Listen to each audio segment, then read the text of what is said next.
Right Honorable Prime Minister mark Carney, दोनों देशों के डेलीगेट्स, मीडिया के साथी, नमस्कार। प्रधानमंत्री कार्नी का भारत में स्वागत करते हुए मुझे बहुत खुशी हो रही है। प्रधानमंत्री के रूप में यह उनकी पहली भारत यात्रा है। हम इसे एक महत्वपूर्ण माइलस्टोन के रूप में देखते हैं।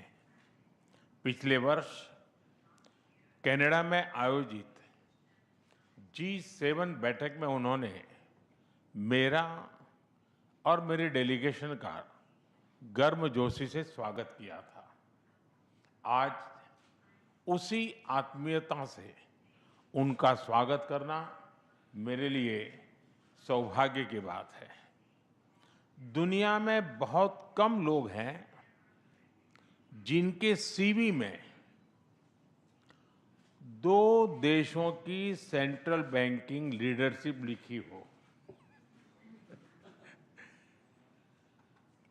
हमारी पहली बैठक से ही हमारे संबंधों में एक नई ऊर्जा, परस्पर विश्वास और सकारात्मकता आई है।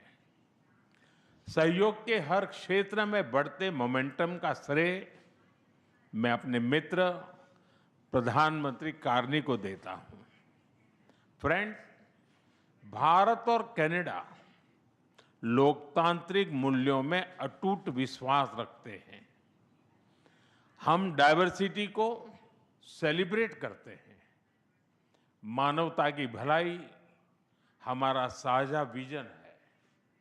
यही विजन हमें हर क्षेत्र में आगे बढ़ने की प्रेरणा देता है। आज हमने इस विजन को नेक्स्ट लेवल पार्टनरशिप में ट्रांसफॉर्म करने पर चर्चा की। हमारा लक्ष्य है कि 2030 तक हमारा व्यापार $50 बिलियन तक पहुंचे। आर्थिक सहयोग का पूरा पोटेंशियल अनलॉक करना यह हमारी प्राथमिकता है। इसलिए हमने कॉम्प्रिहेंसिव इकोनॉमिक पार्टनरशिप एग्रीमेंट को जल्द ही फाइनलाइज करने का निर्णय लिया है। इससे दोनों देशों में निवेश और रोजगार के नए अवसर बनेंगे। कनाडा के पेंशन फंड्स ने भारत में $100 बिलियन का निवेश किया है। यह भारत की ग्रोथ स्टोरी में उनके गहरे विश्वास का प्रतीक है। आज हमें दोनों देशों के बिजनेस लीडर से भी मिलेंगे। उनके सुझाव हमारी आर्थिक साझेदारी का रोड मैप तय करेंगे। फ्रेंड्स, टेक्नोलॉजी और इनोवेशन में हम नेचुरल पार्टनर हैं। With Canada and India innovation partnership, we will turn ideas into global solutions.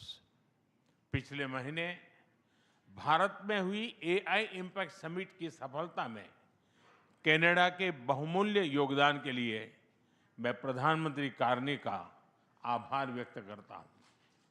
हम AI के साथ साथ क्वांटम, सुपर कंप्यूटिंग और सेमीकंडक्टर्स में सहयोग बढ़ाएंगे। क्रिटिकल मिनरल्स पर आज हुआ MOU रिजिलियंट सप्लाई चेन्स को मजबूती देगा। स्पेस सेक्टर में हम दोनों देशों के स्टार्टअप्स और इंडस्ट्रीज को जोड़ेंगे।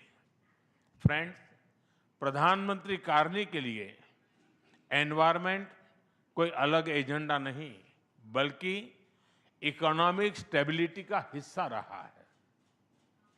ऊर्जा के क्षेत्र में हम नेक्स्ट जनरेशन पार्टनरशिप बना रहे हैं, जिसमें हाइड्रोकार्बन के साथ साथ रिन्यूएबल एनर्जी, ग्रीन हाइड्रोजन और एनर्जी स्टोरेज पर विशेष बल दिया जाएगा। हमें खुशी है कि कनाडा ने इंटरनेशनल सोलर अलायंस और ग्लोबल बायोफ्यूल अलायंस से जुड़ने का निर्णय लिया है। हमारे साझा प्रयासों को आगे बढ़ाने के लिए हम इस वर्ष India Canada renewable energy and storage summit आयोजित करेंगे। सिविल न्यूक्लियर एनर्जी में हमने लॉन्ग टर्म यूरेनियम सप्लाई की लैंडमार्क डील की है। हम स्मॉल मॉड्यूलर रिएक्टर्स और एडवांस रिएक्टर्स पर भी मिलकर काम करेंगे।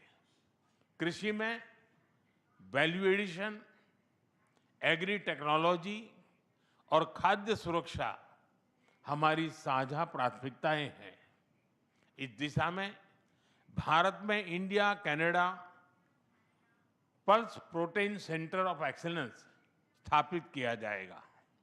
फ्रेंड्स, रक्षा और सुरक्षा के क्षेत्र में बढ़ता सहयोग हमारे गहरे आपसी विश्वास और संबंधों की मैच्योरिटी का प्रतीक है।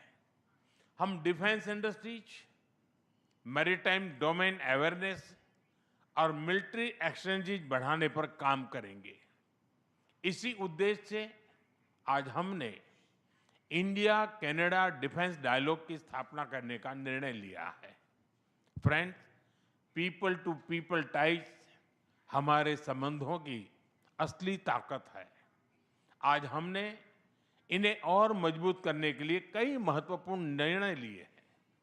एआई, हेल्थ केयर, एग्रीकल्चर और इनोवेशन में आज कई यूनिवर्सिटीज के बीच नई पार्टनरशिप की घोषणा हो रही है।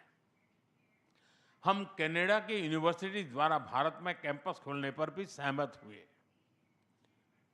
इंडिजिनस और ट्राइबल कम्युनिटीज हमारी साझा सांस्कृतिक विरासत का महत्वपूर्ण हिस्सा है। सांस्कृतिक आदान प्रदान बढ़ाने के लिए दोनों पक्षों के बीच आज एमओयू किया गया है। फ्रेंड्स, भारत के लिए कनाडा इंडो पैसिफिक में महत्वपूर्ण साझेदार है। इंडियन ओशन रिम एसोसिएशन में डायलॉग पार्टनर बनने में उनकी रुचि का हम स्वागत करते हैं। इससे हमारे मैरीटाइम सहयोग को नई गहराई मिलेगी। हम सहमत हैं कि टेररिज्म, एक्सट्रीमिज्म और रेडिकलाइजेशन दोनों देशों के लिए ही नहीं, पूरी मानवता के लिए साझा और गंभीर चुनौतियां हैं। इनके विरुद्ध हमारा करीबी सहयोग वैश्विक शांति और स्थिरता के लिए अत्यंत महत्वपूर्ण है। विश्व में चल रहे अनेक तनावों को लेकर भारत की सोच स्पष्ट ही है। हमने सदैव शांति और स्थिरता बनाए रखने का आह्वान किया है और जब दो लोकतंत्र साथ खड़े होते हैं तो शांति की आवाज और भी सशक्त हो जाती है। पश्चिम एशिया की वर्तमान स्थिति हमारे लिए गहरी चिंता का विषय है। भारत डायलॉग और डिप्लोमेसी के माध्यम से सभी विवादों का समाधान का समर्थन करता है। इस क्षेत्र में मौजूद सभी भारतीय नागरिकों की सुरक्षा के लिए हम सभी देशों के साथ मिलकर काम करते रहेंगे। एक्सेलेंसी, आपकी यात्रा से हमारे सहयोग के हर क्षेत्र को एक नई ताकत मिली है। भारत के प्रति आपकी गहरी प्रतिबद्धता और दूरदर्शिता के लिए मैं एक बार फिर आपका हार्दिक अभिनंदन करता हूं। बहुत बहुत धन्यवाद।